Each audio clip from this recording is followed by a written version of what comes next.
Mediator Dei, audio numéro 3. Partie 3. L'office divin et l'année liturgique. Grand 1. L'office divin. La forme idéale et essentielle de la vie chrétienne consiste pour chacun à se tenir uni étroitement et constamment à Dieu.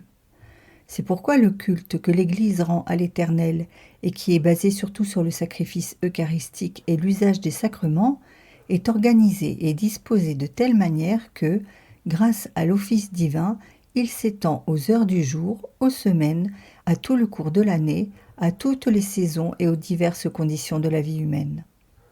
Connaissant le précepte du divin Maître, il faut prier toujours sans jamais se lasser. L'Église s'est fidèlement conformée à cette invitation. Aussi ne cesse-t-elle jamais de prier, et elle nous exhorte à faire de même en se servant de ces paroles de l'apôtre. Par lui, Jésus, offrons sans cesse à Dieu une hostie de louange. La prière publique et collective, s'élevant vers Dieu de la part de tous en même temps, n'avait lieu dans la plus ancienne Antiquité qu'à des jours et à des heures déterminés. Cependant, on lui adressait aussi des supplications, non seulement par groupe, mais aussi dans les demeures privées et parfois même avec le concours de voisins et d'amis. Assez vite, cependant, la coutume s'établit dans les diverses parties du monde de réserver à la prière des moments particuliers, par exemple la dernière heure du jour, quand vient le crépuscule et qu'on allume les lampes, la première aussi quand la nuit touche à sa fin, après le chant du coq au lever du soleil. D'autres moments de la journée se trouvent mentionnés dans la Sainte Écriture comme plus propres à la prière, soit d'après les traditions juives, soit conformément à l'usage de tous les jours. D'après les Actes des Apôtres, les disciples de Jésus étaient réunis pour prier tous ensemble à la 3e heure, lorsqu'ils furent remplis du Saint-Esprit. Le prince des apôtres, avant de prendre son repas, monta sur la terrasse pour prier vers la 6e heure. Pierre et Jean montèrent au temple à la 9e heure pour prier, et c'est à minuit que Paul et Silas priaient pour louer Dieu. Ces diverses prières, grâce surtout à l'initiative et à la pratique des moines et des ascètes en général, se perfectionnèrent davantage dans la suite des temps et peu à peu l'Église les introduisit dans l'usage de la liturgie sacrée.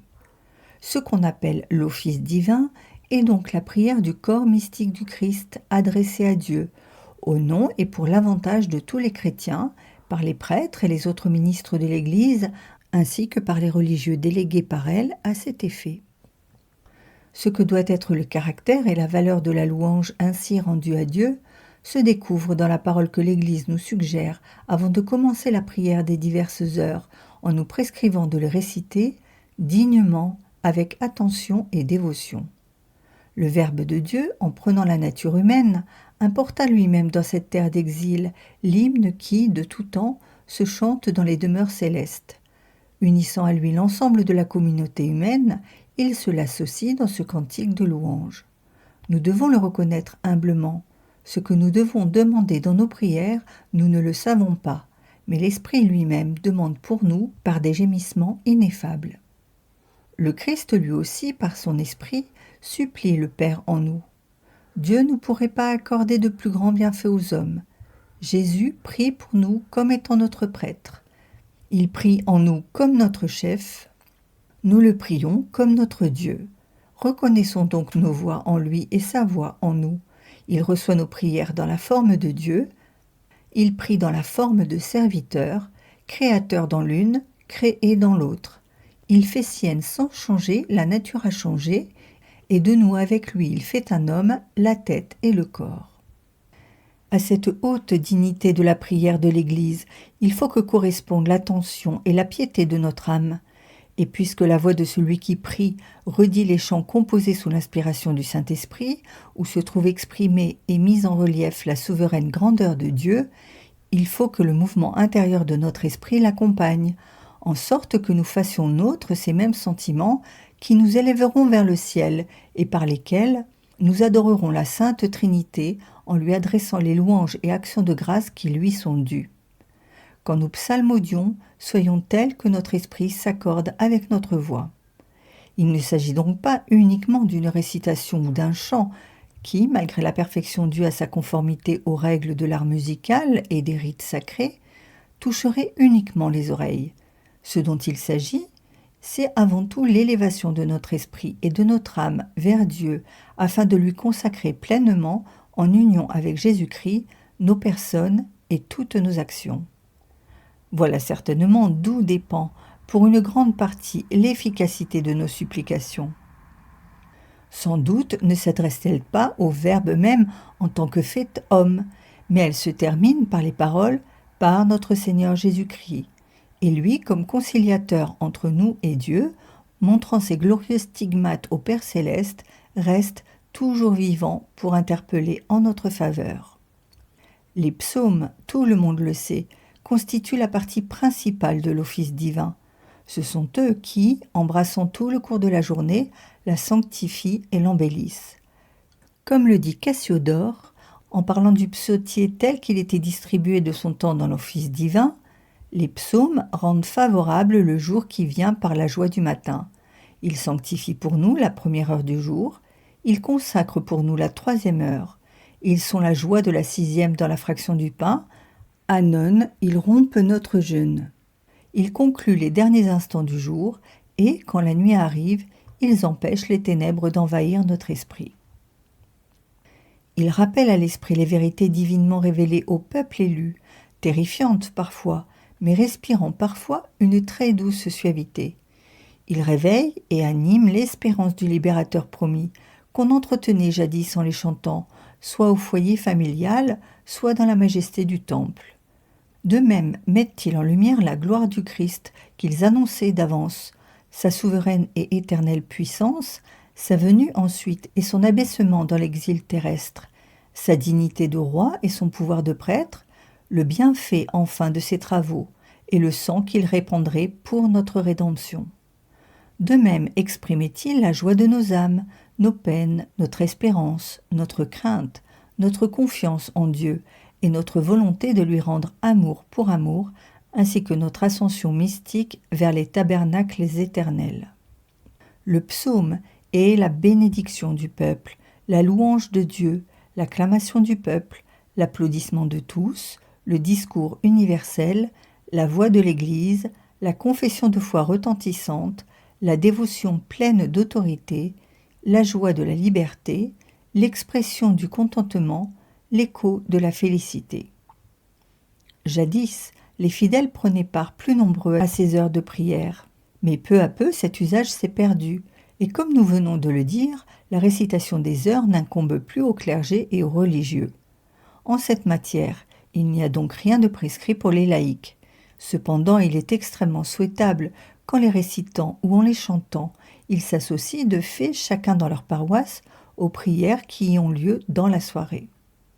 Nous vous exhortons vivement, vénérables frères, vous et vos fidèles, à ne pas laisser se perdre cette habitude et, là où elle s'est perdue, à la rétablir autant que possible.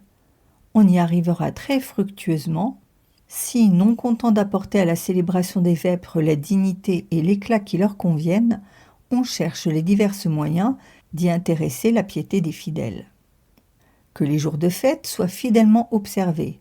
Ils doivent être destinés et consacrés à Dieu d'une façon particulière. Le jour du dimanche surtout, que les apôtres, instruits par le Saint-Esprit, substituèrent au sabbat.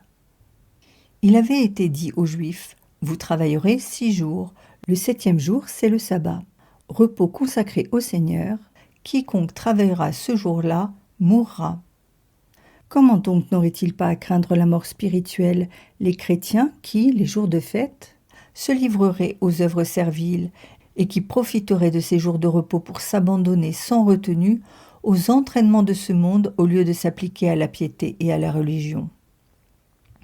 C'est donc aux choses divines par lesquelles on honore Dieu et l'on donne à l'âme une nourriture céleste que doivent être consacrés le dimanche et les autres jours de fête.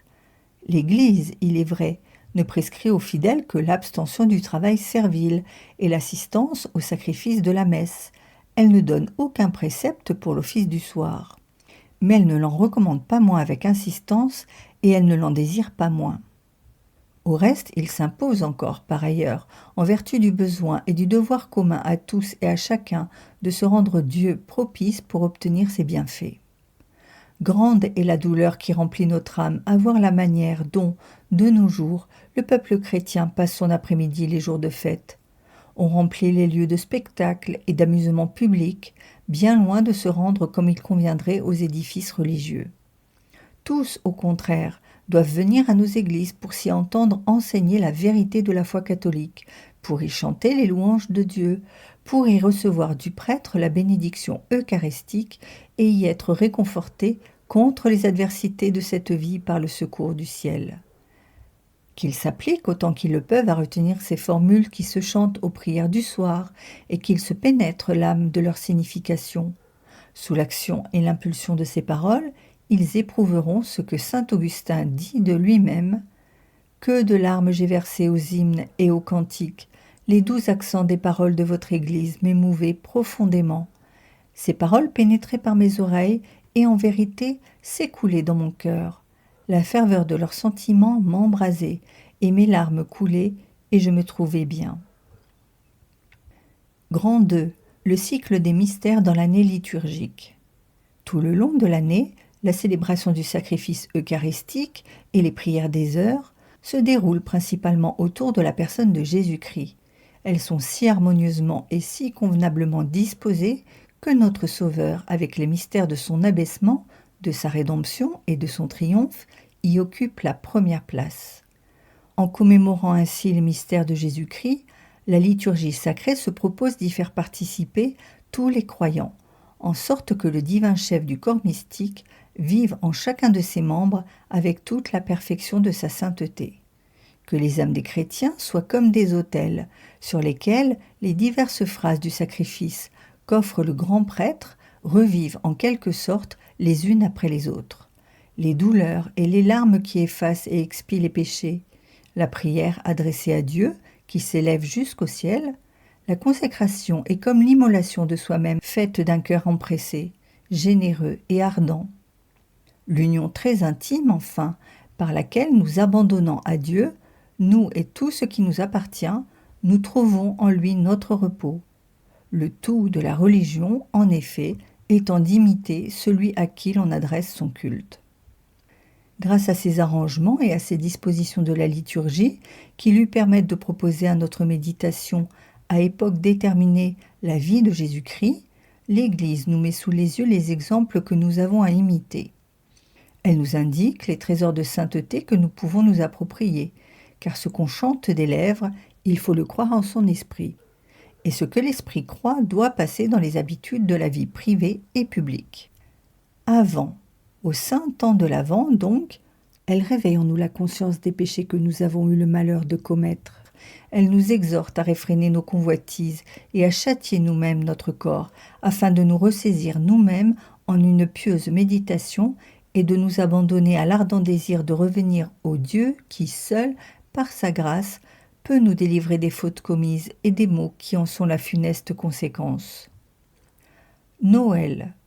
Quand revient le jour de la naissance du Rédempteur, elle semble nous ramener à la grotte de Bethléem, afin que nous y apprenions la nécessité absolue de renaître et de nous réformer à fond, ce qui s'obtient uniquement lorsque nous nous unissons d'une union intime et vitale au Verbe de Dieu fait homme, et que nous devenons participants de sa nature divine à laquelle nous sommes élevés.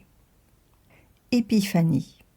Par les solennités de l'Épiphanie, elle rappelle la vocation des gentils à la foi chrétienne, et son intention par là est que nous rendions grâce tous les jours à l'Éternel de ce grand bienfait, que nous recherchions avec une foi agissante le Dieu vivant et vrai, que nous nous appliquions à acquérir une intelligence pieuse et profonde des réalités surnaturelles et que nous nous plaisions au silence ainsi qu'à la méditation, qui permettent de contempler plus facilement et de recevoir les dons célestes. Septuagésime. À la Septuagésime et pendant le Carême, notre Mère l'Église insiste sans se lasser pour que nous considérions chacun nos misères, que nous nous appliquions à un amendement effectif, en particulier que nous détestions nos péchés et que nous les effacions par nos prières et nos pénitences. C'est en effet par la prière assidue et le regret des fautes commises que nous obtenons le secours d'en haut, sans lequel il n'est aucun de nos efforts qui ne reste vain et stérile. Passion. Quand vient l'époque sainte où la liturgie nous met sous les yeux les cruelles souffrances de Jésus-Christ, l'Église nous invite au calvaire pour que nous marchions sur les traces du divin Rédempteur, que nous acceptions de porter la croix avec lui, que nous reproduisions en notre âme ces sentiments d'expiation et de satisfaction, et que tous, ensemble, nous mourions avec lui. Pâques. Avec les solennités pascales qui commémorent le triomphe du Christ, notre âme est pénétrée d'une joie intime. Il nous convient alors de nous souvenir qu'unis au Rédempteur, nous avons nous aussi à ressusciter d'une vie froide et inerte à une vie plus fervente et plus sainte, en nous donnant pleinement et généreusement à Dieu et en oubliant cette terre de misère pour aspirer uniquement au ciel.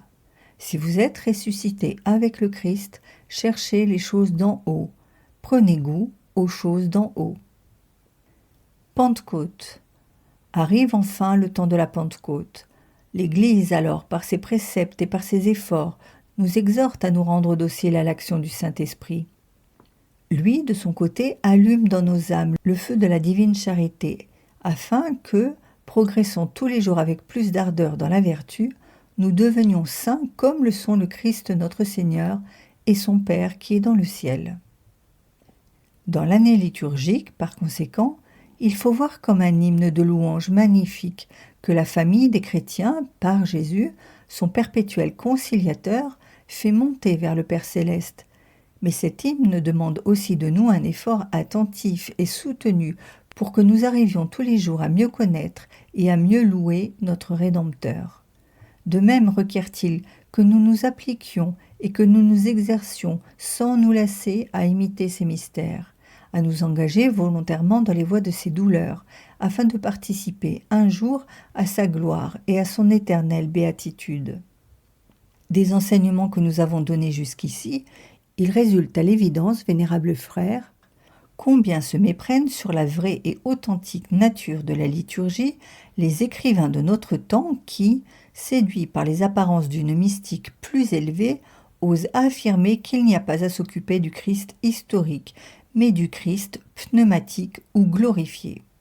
De même n'hésite-t-il pas à affirmer que dans la piété telle qu'elle est pratiquée par les fidèles, il se serait produit à l'endroit du Christ un changement qui l'aurait descendu de son trône. On aurait voilé le Christ glorifié, qui vit et règne dans les siècles des siècles, assis à la droite de son Père, pour mettre à sa place le Christ qui a vécu sur cette terre. Aussi quelques-uns vont-ils jusqu'à demander qu'on supprime dans les édifices sacrés les images du Christ souffrant sur la croix. Or, ces idées fausses sont en opposition complète avec la doctrine sacrée que nous ont transmise les pères. Croyez au Christ né dans la chair, dit saint Augustin, et vous arriverez au Christ né de Dieu, Dieu en Dieu. La Sainte Liturgie nous met sous les yeux le Christ tout entier et dans toutes les conditions de sa vie, c'est-à-dire celui qui est le Verbe du Père éternel, qui naît de la Vierge Mère de Dieu, qui nous enseigne la vérité, qui guérit les malades, qui console les affligés, qui endure les douleurs, qui meurt et qui, ensuite, triomphant de la mort, ressuscité, qui régnant dans la gloire du ciel répand en nous l'Esprit Saint, qui vit perpétuellement dans son Église, Jésus-Christ hier et aujourd'hui, lui-même à jamais. De plus, elle ne nous le propose pas seulement à imiter, elle nous montre aussi en lui le Maître auquel nous avons à prêter une oreille attentive, le pasteur qu'il nous faut suivre, l'auteur de notre salut, le principe de notre sainteté, le corps mystique dont nous sommes les membres jouissants de sa vie. Mais, comme les cruels tourments qu'il a endurés constituent le principal mystère d'où vient notre salut, il convient à la foi catholique de les mettre le plus possible en lumière. En lui se trouve comme le centre du culte divin, car le sacrifice eucharistique le représente et le renouvelle tous les jours, et tous les sacrements se trouvent rattachés à lui par un lien très réel. Ainsi, l'année liturgique qu'alimente et accompagne la piété de l'Église n'est-elle pas une représentation froide et sans vie d'événements appartenant à des temps écoulés? Elle n'est pas un simple et pur rappel des choses d'une époque révolue. Elle est plutôt le Christ lui-même, qui persévère dans son Église et qui continue à parcourir la carrière de son immense miséricorde. Il la commença sans doute dans sa vie mortelle, alors qu'il passait en faisant le bien, dans le miséricordieux dessein de mettre les hommes en contact avec ces mystères et par eux leur assurer la vie. Or ces mystères, ce n'est pas de la manière incertaine et assez obscure dont parlent certains écrivains récents qu'ils restent constamment présents et qu'ils opèrent. D'après les docteurs de l'Église, en effet, ils sont d'excellents modèles pour la perfection chrétienne. À cause des mérites et des prières du Christ, ils sont la source de la divine grâce. Ils se prolongent en nous par leurs effets, étant donné que chacun, suivant sa propre nature, demeure à sa manière la cause de notre salut. Il faut ajouter que notre Sainte Mère l'Église, lorsqu'elle nous propose de contempler les mystères de notre Rédempteur, demande par sa propre prière les dons célestes grâce auxquels, par la vertu du Christ avant tout, ses enfants se pénètrent de leur esprit. Grâce à l'inspiration et à la vertu du Christ, par l'activité de notre volonté, nous pouvons recevoir en nous la force vitale, à la manière dont la reçoivent les branches d'un arbre ou les membres d'un corps. De même pouvons-nous nous transformer peu à peu, à force de labeur, jusqu'à la mesure de l'âge de la plénitude du Christ. Grand 3. Les fêtes des saints. Dans le cours de l'année liturgique, ce ne sont pas seulement les mystères de Jésus-Christ, ce sont aussi les fêtes des saints du ciel qui sont célébrées. Par ces fêtes, l'Église poursuit toujours, quoique dans un ordre inférieur et subordonné, le même but, proposer aux fidèles des modèles de sainteté, sous l'impulsion desquels ils se revêtent des vertus du divin Rédempteur. Nous devons être, en effet, les imitateurs des saints du ciel, dans la vertu desquels resplendit à des degrés divers la vertu même de Jésus-Christ, comme ils furent eux-mêmes ses imitateurs. Dans les uns a brillé le zèle apostolique, dans les autres la force de nos héros poussée jusqu'à l'effusion du sang. Chez certains se remarque une constance ininterrompue à attendre le Rédempteur, chez d'autres une pureté d'âme virginale et la modestie suave de l'humilité chrétienne. Tous brûlèrent d'une ardente charité envers Dieu et envers le prochain. Toutes ces gloires de la sainteté, la sainte liturgie nous les met sous les yeux, afin que nous les contemplions avec fruit et que nous, réjouissant de leurs mérites, nous soyons entraînés par leurs exemples. Il faut par conséquent conserver l'innocence dans la simplicité, la concorde dans la charité, la modestie dans l'humilité, le soin dans l'administration, l'attention à soulager ceux qui peinent, la miséricorde dans le secours aux pauvres, la fermeté dans la défense de la vérité, la justice dans le maintien sévère de la discipline, de sorte qu'il ne nous manque rien des bonnes œuvres proposées à notre imitation. Ce sont là les traces que les saints, dans leur retour à la patrie, nous ont laissées, afin que, nous attachant à leurs pas, nous parvenions aussi à leur joie. Or, pour que nos sens eux-mêmes soient salutairement impressionnés, l'Église a voulu qu'on exposât dans nos temples les images des saints du ciel, mais toujours dans le même dessein, afin que nous imitions les vertus de ceux dont nous honorons les images. Il y a encore un autre but au culte que le peuple fidèle rend aux saints du ciel, c'est celui d'implorer leur secours, en sorte que, nous complaisant à les louer, nous trouvions aussi un secours dans leur patronage. On s'explique par là aisément les nombreuses formules de prière que nous propose la Sainte Liturgie pour implorer le secours des saints. Parmi les saints du ciel, la Vierge Marie, Mère de Dieu, est l'objet d'un culte plus relevé. Sa vie, en effet, de par la mission qu'elle a reçue de Dieu, est étroitement liée au mystère du Christ, et personne, assurément, n'a suivi de plus près et plus effectivement qu'elle les traces du Verbe incarné. Personne ne jouit d'une plus grande faveur et d'une plus grande puissance qu'elle auprès du très sacré cœur du Fils de Dieu, et par lui auprès du Père céleste. Plus sainte que les chérubins et les séraphins, elle jouit d'une gloire supérieure à celle de tous les autres saints, parce qu'elle est pleine de grâce, et mère de Dieu, et nous a, par son heureuse maternité, donné le Rédempteur. Puisqu'elle est mère de miséricorde, notre vie, notre douceur et notre espérance, crions vers elle nous qui gémissons et pleurons dans cette vallée de larmes, et mettons-nous avec confiance sous son patronage, nous et tout ce qui nous concerne. Elle est devenue notre mère au moment où le divin Rédempteur accomplissait le sacrifice de lui-même, en sorte que voilà encore un titre auquel nous sommes ses enfants. Toutes les vertus, elle nous les enseigne. Elle nous donne son Fils, et avec lui, elle nous donne tous les secours dont nous avons besoin, car Dieu a voulu que nous ayons tout par Marie. Tel est le chemin liturgique qui s'ouvre à nouveau devant nous tous les ans, et que s'applique à nous faire parcourir l'Église ouvrière de sainteté. Aidée des secours et fortifiée par les exemples des saints du ciel, et en particulier de l'Immaculée Vierge Marie, suivons ce chemin et, dans la plénitude de la foi, le cœur purifié des souillures d'une mauvaise conscience et le corps lavé dans une eau pure, avec un cœur sincère, approchons-nous du grand prêtre afin de vivre avec lui et de nous trouver d'accord avec lui, de manière à pouvoir pénétrer avec lui jusqu'à l'intérieur du voile et y honorer pendant toute l'éternité le Père céleste. Telle est la nature et la raison d'être de la liturgie.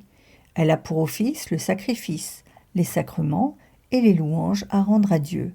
Il lui appartient de même d'unir nos âmes au Christ et de leur faire acquérir la sainteté par le divin Rédempteur, afin que la gloire soit rendue au Christ et par lui et en lui à la très sainte Trinité. Gloria Patri et Filio et Spiritui Sancto. 4e partie. Directive pastorale. Grand 1. Les autres formes de piété non strictement liturgiques sont vivement recommandées. Afin d'écarter plus aisément de l'Église les erreurs et les exagérations de la vérité, dont nous avons parlé ci-dessus, et afin de permettre aux fidèles de s'adonner très fructueusement en suivant des règles très sûres à l'apostolat liturgique, nous estimons opportun, vénérables frères, d'ajouter quelque chose ayant trait à la mise en pratique de la doctrine exposée. Traitant de l'authenticité et sincère piété, nous avons affirmé qu'entre la liturgie et les autres dévotions, pourvu que celle-ci soit bien équilibrée et se propose une juste fin, il ne peut exister une véritable opposition. Tout au contraire, l'Église recommande très vivement au clergé et aux religieux un certain nombre de pieux exercices. Nous voulons, à présent, que même le peuple chrétien ne soit pas exclu de ces derniers. Ce sont, pour ne parler que des principaux, la méditation des choses spirituelles, l'examen de conscience attentif, permettant de mieux se connaître, les retraites fermées, instituées pour réfléchir plus profondément sur les vérités éternelles, les ferventes visites au Saint-Sacrement et ses spéciales prières ou supplications en l'honneur de la bienheureuse Vierge Marie, entre lesquelles excelle, comme chacun sait, le rosaire. À ces multiples formes de piété ne peuvent être étrangères l'inspiration et l'action du Saint-Esprit. Elles tendent toutes, en effet, bien que de diverses manières, à convertir les âmes et à les mener à Dieu, à les purifier de leurs péchés, à leur faire acquérir la vertu, d'un mot, à stimuler en elles la véritable piété, par le fait qu'elle les habitue à méditer les vérités éternelles et les rende plus aptes à contempler les mystères de la nature humaine et divine du Christ. De plus, en nourrissant intensément chez les fidèles la vie spirituelle, ces pratiques les disposent à participer aux fonctions sacrées avec un plus grand fruit et écartent le danger que les prières liturgiques ne se réduisent à un vain formalisme. Ne cessez donc pas, vénérables frères, dans votre zèle pastoral, de recommander et d'encourager ces exercices de piété, desquels, sans nul doute, ne pourront manquer de dériver pour le peuple qui vous est confié des fruits salutaires. Surtout, ne permettez pas, comme d'aucuns l'admettent, soit sous prétexte d'un renouvellement de la liturgie, soit en parlant avec légèreté d'une efficacité et d'une dignité exclusive des rites liturgiques, que les églises soient fermées durant le temps qui n'est pas consacré aux fonctions publiques, comme cela se fait déjà en certaines régions. Que l'adoration de l'auguste sacrement et les pieuses visites au tabernacle eucharistique soient négligées. Que soit déconseillée la confession des fautes faites dans le seul but de la dévotion.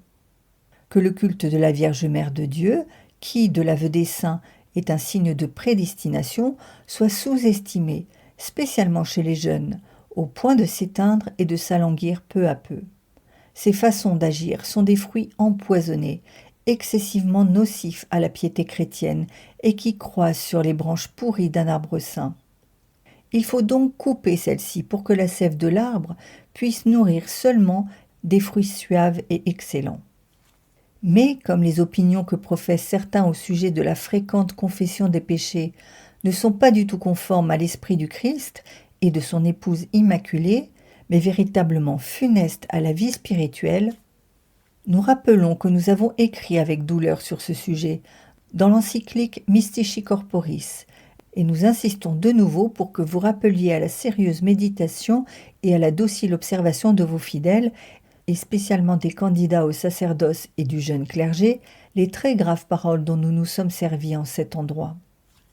Efforcez-vous d'une façon particulière ensuite d'obtenir que le plus grand nombre possible, non seulement de clercs, mais aussi de laïcs, et spécialement ceux qui font partie des confréries religieuses et des groupements d'action catholiques, prennent part aux recollections mensuelles et aux exercices spirituels organisés à des dates déterminées, dans le but d'intensifier leur piété.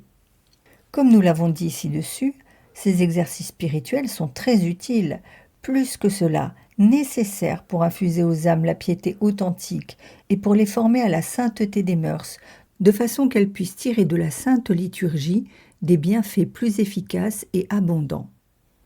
Quant aux modes variés selon lesquels s'effectuent habituellement ces exercices, qu'il soit bien entendu et bien clair pour tous que dans l'Église de la terre, comme dans celle du ciel, il y a beaucoup de demeures, et que l'ascétisme ne peut être le monopole de personne.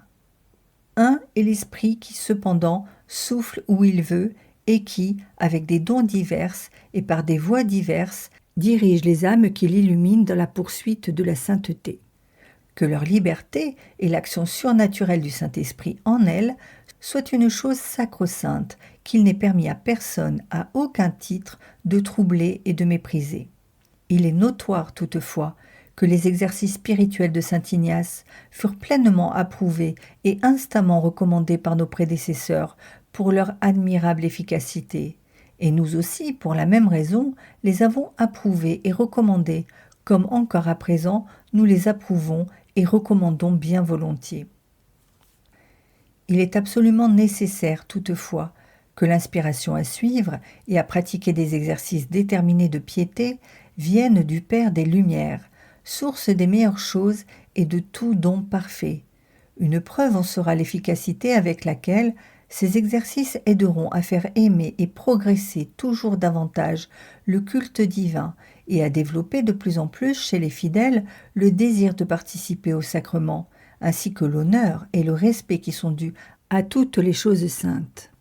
Si par contre, il devait aboutir à mettre obstacle ou se révéler opposé aux principes et aux règles du culte divin, alors sans aucun doute, on devrait les considérer comme n'étant pas inspirés ni dirigés par un sage conseil ou par un zèle éclairé. Il y a, en outre, d'autres pratiques de piété qui, bien que ne relevant pas en droit strict de la sainte liturgie, revêtent une particulière dignité et importance au point d'être considérées comme faisant partie d'une certaine façon de l'organisation liturgique et qui jouissent des approbations et louanges réitérées de ce siège apostolique et de l'épiscopat. De ce nombre relèvent les prières qu'on a coutume de faire durant le mois de mai en l'honneur de la Vierge Mère de Dieu, ou durant le mois de juin en l'honneur du cœur sacré de Jésus, les Triduum et les neuvaines, le chemin de croix et d'autres dévotions semblables. Ces pieuses pratiques, en excitant le peuple chrétien à une fréquentation assidue du sacrement de la pénitence et à une fervente participation au sacrifice eucharistique et à la sainte table, comme à la méditation des mystères de notre rédemption ou à l'imitation des grands exemples des saints, contribuent par cela même, non sans fruits salutaires, à nous rendre participants du culte liturgique. C'est pourquoi il ferait une chose pernicieuse et pleine de tromperie celui qui oserait, témérairement, assumer la réforme de ces exercices de piété pour les ramener aux seules cérémonies liturgiques. Il est nécessaire, toutefois, que l'esprit de la sainte liturgie et ses préceptes influent avec profit sur eux, pour éviter qu'on s'y introduise quoi que ce soit d'inadapté ou de peu conforme à la dignité de la maison de Dieu, ou qui soit dommageable aux fonctions sacrées et à la saine piété. Veillez donc, vénérables frères, à ce que cette pure et authentique piété prospère sous vos yeux et fleurisse chaque jour davantage. Ne manquez pas surtout d'inculquer à chacun que la vie chrétienne ne consiste pas dans la multiplicité et la variété des prières et des exercices de piété, mais consiste plutôt en ce que ceux-ci contribuent réellement au progrès spirituel des fidèles, et du fait à l'accroissement de toute l'Église. Le Père éternel, en effet, nous a élus en lui, le Christ, avant la création du monde, pour être saints et sans tache en sa présence. Toutes nos prières, par conséquent, et toutes nos pratiques de dévotion doivent tendre à diriger nos ressources spirituelles vers l'obtention de cette suprême et très noble fin. Grand 2, Esprit liturgique et apostolat liturgique.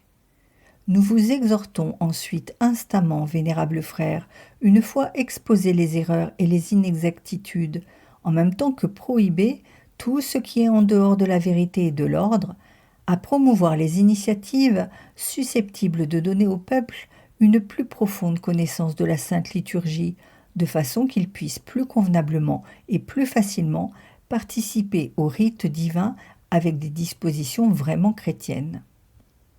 Il est nécessaire avant tout de veiller à ce que tous obéissent, avec le respect et la foi qui leur sont dus, aux décrets publiés par le Concile de Trente, les pontifes romains, la Sacrée Congrégation des Rites et à tout ce que les livres liturgiques ont fixé au sujet de l'action extérieure du culte public. Dans tout ce qui regarde la liturgie, il faut que se manifestent le plus possible ces trois caractères dont parle notre prédécesseur Pie X, le respect du sacré, qui rejette avec horreur les nouveautés profanes, la tenue et la correction des œuvres d'art, vraiment dignes de ce nom, enfin le sens de l'universel, qui, tout en tenant compte des traditions et coutumes locales légitimes, affirme l'unité et la catholicité de l'Église. Nous désirons et recommandons chaudement, encore une fois, la beauté des édifices sacrés et des sanctuaires, que chacun fasse sienne cette parole inspirée. Le zèle de ta maison m'a dévoré, et qu'il s'ingénie de son mieux pour qu'aussi bien dans les édifices cultuels que dans les vêtements et ornements liturgiques, sans toutefois faire parade d'un luxe excessif, chaque chose soit adaptée et de bon goût, comme étant consacrée à la majesté divine. Si déjà nous avons réprouvé plus haut la façon d'agir incorrecte de ceux qui, sous prétexte de retour à l'Antiquité, veulent expulser des temples les images sacrées, nous pensons que c'est ici notre devoir de reprendre la piété mal comprise de ceux qui, dans les églises et même sur les autels, offrent sans juste motif à la vénération des fidèles une multitude d'images et de statues, de ceux qui exposent des reliques non authentiquées, de ceux enfin qui mettent l'accent sur des pratiques particulières et insignifiantes au détriment des essentiels, ridiculisant ainsi la religion et diminuant la dignité du culte. Nous vous remettons également en mémoire ce décret sur les formes nouvelles du culte et de la dévotion qu'on ne doit pas introduire, et nous en recommandons la scrupuleuse observation à votre vigilance. Pour ce qui concerne l'art musical, qu'on observe religieusement dans la liturgie les règles précises et bien connues émanées de ce siège apostolique.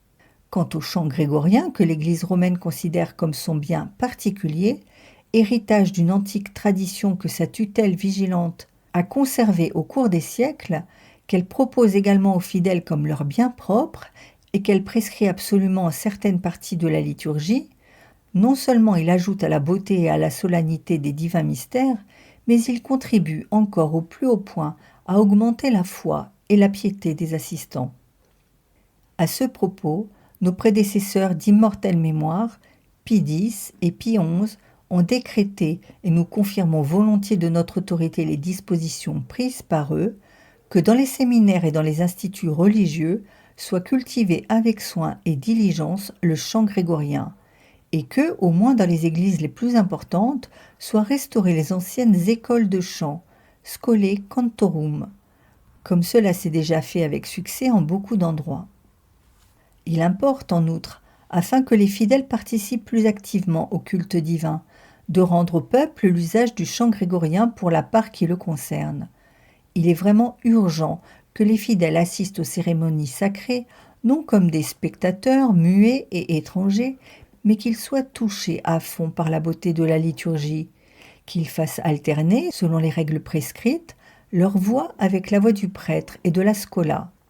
Si cela, grâce à Dieu, se réalise, alors il n'arrivera plus que le peuple ne réponde que par un léger et imperceptible murmure aux prières communes dites en latin et en langue vulgaire.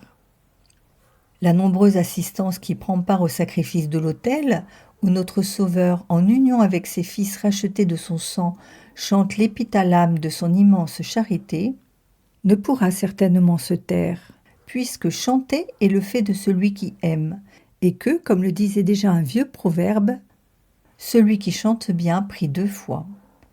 Aussi l'Église militante, c'est-à-dire le clergé et les fidèles assemblés, unit-elle sa voix au cantique de l'Église triomphante et aux chœurs angéliques pour élever à l'unisson un hymne splendide et sans fin en l'honneur de la très sainte Trinité, selon ces mots de la préface, en compagnie desquels nous te prions de faire admettre nos voix. On ne saurait toutefois exclure totalement du culte catholique la musique et le chant moderne. Bien mieux, pourvu qu'il n'ait rien de profane ou d'inconvenant étant donné la sainteté du lieu et des offices sacrés, qu'il ne témoigne pas non plus d'une recherche d'effets bizarres et insolites, il est indispensable de leur permettre alors l'entrée de nos églises, car ils peuvent l'un et l'autre grandement contribuer à la magnificence des cérémonies, aussi bien qu'à l'élévation des âmes et à la vraie dévotion. Nous vous exhortons encore, vénérables frères, à prendre soin de promouvoir le chant religieux populaire et sa parfaite exécution selon la dignité convenable, car il est apte à stimuler et accroître la foi et la piété de la foule chrétienne.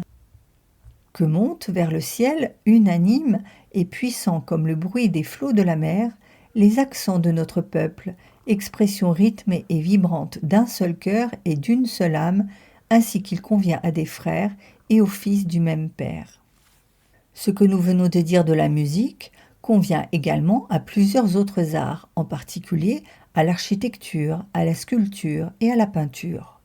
Les œuvres modernes, les mieux harmonisées avec les matériaux servant aujourd'hui à les composer, ne doivent pas être méprisées et rejetées en bloc de parti pris, mais tout en évitant avec un sage esprit de mesure, d'une part les excès du réalisme et de l'autre ceux du symbolisme comme on les appelle, et tout en tenant compte des exigences de la communauté chrétienne plutôt que du jugement et du goût personnel des artistes, il importe extrêmement de laisser le champ libre à l'art de notre temps, qui, soucieux du respect du haut temple et aux rites sacrés, se met à leur service, de telle sorte que lui aussi puisse unir sa voix à l'admirable cantique chanté dans les siècles passés par les hommes de génie à la gloire de la foi catholique. Nous ne pouvons cependant nous empêcher, c'est pour nous un devoir de conscience, de déplorer et de réprouver ces images ou ces statues introduites récemment par quelques-uns et qui semblent bien être une dépravation et une déformation de l'art véritable, en ce qu'elles répugnent parfois ouvertement à la beauté, à la réserve et à la piété, par le regrettable mépris qu'elles font de l'instinctif sentiment religieux. Il faut absolument bannir ou expulser ces œuvres de nos églises, ainsi qu'en général tout ce qui n'est pas en conformité avec la sainteté du lieu. Dans l'esprit et la ligne des directives pontificales, ayez grand soin, vénérables frères, d'éclairer et de diriger l'inspiration des artistes, auxquels sera confié à présent le soin de restaurer et de reconstruire tant d'églises atteintes ou détruites par les violences de la guerre. Puissent-ils et veuillent-ils, s'inspirant de la religion, trouver le style le plus capable de s'adapter aux exigences du culte. Il adviendra de la sorte, fort heureusement, que les arts humains, semblant venir du ciel, resplendiront de lumière sereine et contribueront extrêmement au progrès de l'humaine civilisation, en même temps qu'à l'honneur de Dieu et à la sanctification des âmes. Puisqu'en toute vérité les beaux-arts s'harmonisent avec la religion, dès lors qu'ils se comportent en très nobles serviteurs du culte divin. Mais il y a quelque chose de plus important encore, vénérables frères, et que nous recommandons spécialement à votre sollicitude et à votre zèle apostolique. Tout ce qui concerne le culte religieux extérieur a son importance, mais ce qui est le plus urgent et ce qui importe au plus haut point, c'est que les chrétiens vivent la vie de la liturgie, en alimentent et fortifient l'esprit. Ayez donc grand soin que le jeune clergé, en même temps qu'il s'initie aux disciplines ascétiques, théologiques, juridiques et pastorales, soit formé à l'intelligence des cérémonies sacrées, à la compréhension de leur majestueuse beauté, et qu'ils en apprennent diligemment les règles appelées rubriques. Cela non dans un motif de pure érudition, ni afin seulement que le séminariste puisse un jour accomplir les rites religieux avec l'ordre, la bienséance et la dignité convenables, mais surtout pour qu'il s'adonne, dès le cours de sa formation, à une très intime union avec le Christ prêtre et devienne un saint ministre des choses saintes.